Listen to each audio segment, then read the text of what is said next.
Man, I just love being in a relationship that's full of trust and equal efforts and communication and, oh my God, loyalty. It's just amazing. And she broke up with me. Why would she break up with me? It was a perfect relationship. Whenever I felt a problem, I never communicated it with her. Whenever she would go out and cheat on me, I'd take her back.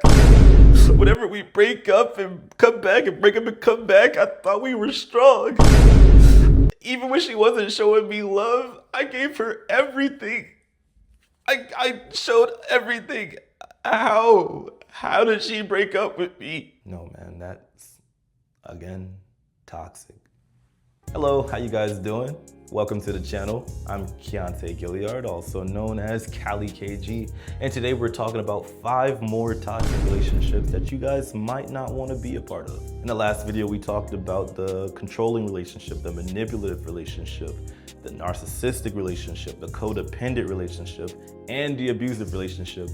And if you want to watch that video, we got the little card right here or here, wherever I put it. But let's get right into this video without any further ado. 5 more toxic ones, let's do it.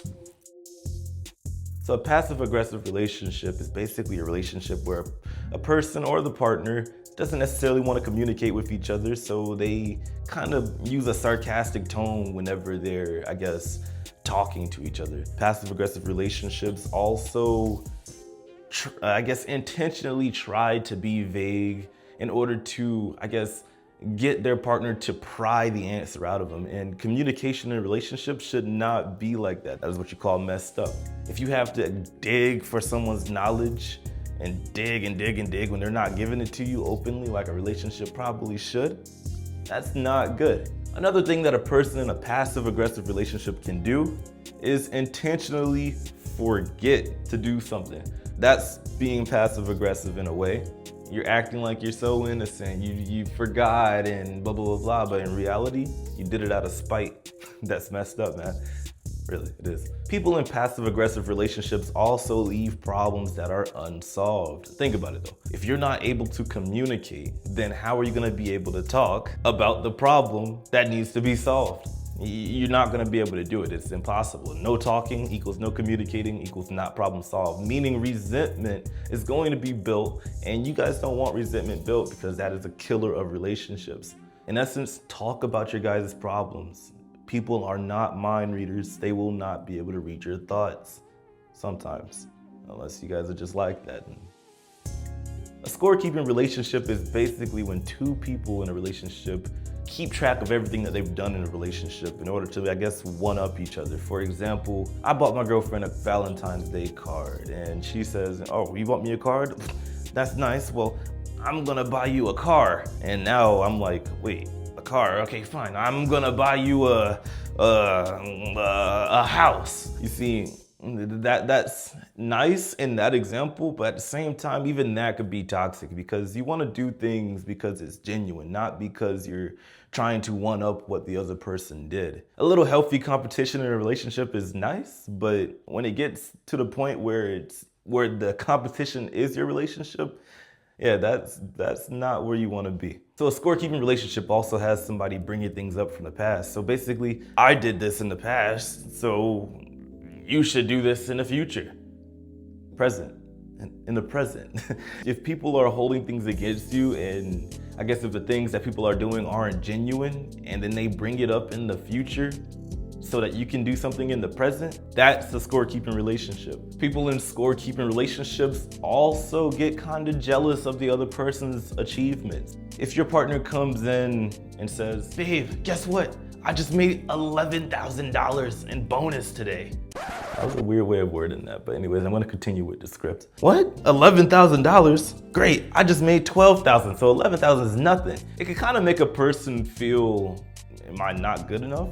You know, it's not good. Scorekeeping relationships can be fun when it's used right. If it's like, obviously you're going bowling or something, or maybe you guys tallied up how many wins and losses of freaking Mario Party that you guys got, then I mean, cool. But when you're actually making it your relationship and bringing things up from the past, it's not good. Not good at all. And the last thing I have to say about a scorekeeping relationship that kind of goes with the whole one-upping each other thing. If a person says that their response to somebody cheating is to cheat back, run. The one-sided relationship. We've all heard somebody say, man, this feels one-sided, or I don't want this to feel one-sided. Well, basically the one-sided relationship is when one person does most of the work in the relationship, whether it's physical work, the mental work, the emotional work. They do it while the other person just kind of sits there and takes it all. It can feel draining to a person that's putting in all that effort, and honestly, that's just not fair. Now, the sad thing about it is that in a one-sided relationship, sometimes the person who's just taking it doesn't mean to be one-sided or come across that way. It could just be how they are, how they show love. But that doesn't make it necessarily fair to the other person, and that's the tragic part about this stuff. Some effects of a one-sided relationship is that the partner can feel burnt out after giving so much and getting nothing in return. They can feel lonely because the other person isn't necessarily showing as much effort. Maybe they're not there as much as the other person's there, and maybe they feel a little bit lonely in that regard, and darn. They might also feel doubting about themselves, self-doubtful basically, because they might not feel that they're enough for the other person, because why isn't the other person showing me as much effort as I'm showing? It's not fair. It'd be like that sometimes, but it shouldn't be like that. So if you guys are in that type of situation, make sure you guys have a nice talk.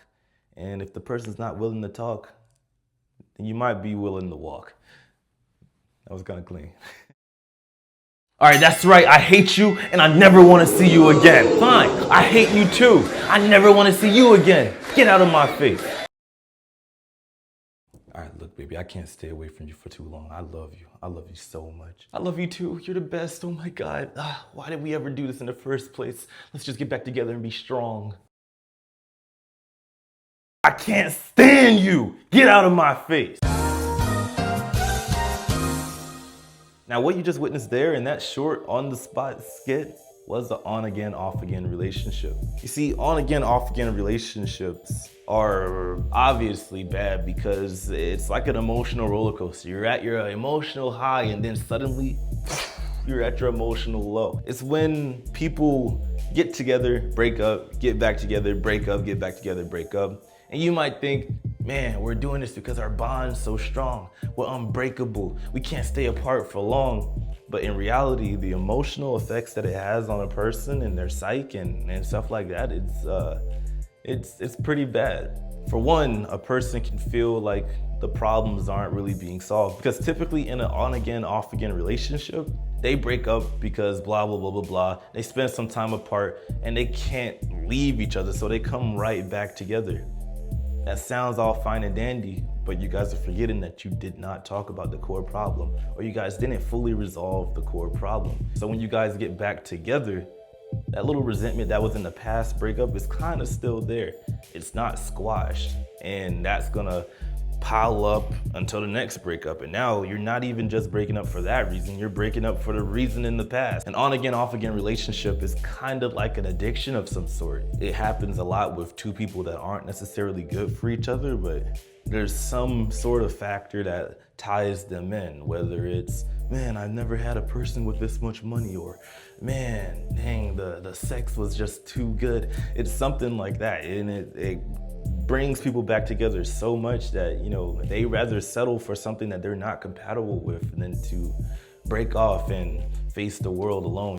Getting out in the world after being together for so long, it feels unfamiliar, and unfamiliarity, it kind of kills people's motivation to go try some things. Next thing you know, you guys are on and off again, and now you guys are feeling like the relationship is on eggshells because, oh, we're about to break up at this moment. Oh, we're about to break up at that moment. Trust me, I have been in this type of thing way back in my golden days, and yeah, it's not good. It definitely leaves you feeling drained, and yeah. Your friends, your family, they'll often be split apart as well because, one side's gonna be closer to that person, the other side's gonna be closer to that person. It's gonna be weird when you guys hang out in public, and I don't know, it's something. Like on your guys' off again side, not your on again, because when you're on, everything's all nice. But typically when you're on, People are gonna notice that you guys go off and on at the same time, and then they're probably gonna be side-eyeing like, here they go again, are they good? I've seen it, I've done it, been there, I have the t-shirt, it's not good, stay away from that. And last but not least, the cheating relationship. We all know what cheaters are. They're not good. They have their reasons perhaps, but it doesn't justify giving up on some type of relationship. The number one thing for cheating is that they don't want to, I guess, get out of the relationship. They rather have their cake and eat it at the same time, which is terrible. Cheating relationships cause the person who's been cheated on to feel not enough, to feel not worthy, to feel like they weren't good enough, so you had to go look elsewhere for it. If there's no communication in this, cheating could also be a thing that happens. Sometimes cheaters cheat because they feel like they can't talk to the person, because they feel it's just better than hurting their feelings. I'd rather just blah, blah, blah, blah. Again, I'm not justifying them, but I can see their reasons. It still would be a whole lot easier in the long run to just end the relationship than to just drag someone on if you're not happy. A lot of people in cheating relationships will end if the person actually stays, because I do not recommend staying with somebody that cheats. I do believe in second chances, and maybe the love was strong enough that you can actually forgive them, cool. But if they do it again, yeah, no, heck no. Thing is though, sometimes people in those cheating relationships will make those Prince Charming promises. Baby, I'll never do it again. I'll never do it. It was just a one-time thing, I promise you. And then they turn around and they do it again, but it's always gonna be the same thing. And if the more the person keeps on, what do you call it, getting taken back, keeps on getting forgiven, they're never going to learn the lesson to not do that, because now all they see is that, I can get away with this and all I gotta do is apologize? Bet. All right, now sometimes that might catch up to them in the future. Their conscience might feel bad and whatnot, and if they're reformed, by all means. Me personally, I have too much of a conscience to do something like that. That is, I don't know, man. I'd rather just leave. Now, a person that's been cheated on can have effects both in the relationship, or if they decide to break up, outside of the relationship too. In the relationship, they can have trust problems. The relationship can feel hollow because you never know what's going on behind your back. And that's a terrible way to, I guess, live in a relationship, because you're supposed to be in your safe spot with a person. You're never supposed to be wondering, is the person talking to somebody behind my back, doing stuff with other person in a very physical type of way? You shouldn't have to be worrying about that in a relationship. You should just trust, because if you don't have trust, then what do you have? Now, outside of the relationship, a person can not trust other people, not want to go back out because they're scared to get cheated on, not trust men, they cannot trust women anymore, and it's pretty much rats for their dating life. Not necessarily. All I can say is that time heals, and if you've been wronged in the past, it's okay. I promise you, it seems bad now, but in the future, you're gonna meet that person, and that person's gonna give you everything that you could have possibly wanted in a partner. All right, thank you guys for watching till the end. These were 5 toxic relationships that you don't wanna be in. And if you like this video, cool, thank you. Kind of spliced it together a little bit. Early in the morning, recording this on a little just woke up type of thing, but stay around. There's gonna be more videos. I'm thinking about doing stuff like something like staying in this room for 12 hours straight with absolutely no technology other than the phone recording me, but I'm not gonna be on that. I don't know, something like that. Just stay tuned. Also, the Backrooms is coming. My MetaQuest unfortunately broke, so I have to go return the controller and then get a new one. And then, me and Rob will be right on this thing, or I'll just be on this thing, or whatever. We got more content coming. I got a whole list of things to do. You probably won't hear this part of the video, and if you do, then I probably just left it in. Thanks for watching. Of course, I'm Cali KG. And make sure you guys stay out of the toxic relationships, really. Because if you do, I will find you, and it's not gonna be pretty. For both of you guys. Yeah. Word.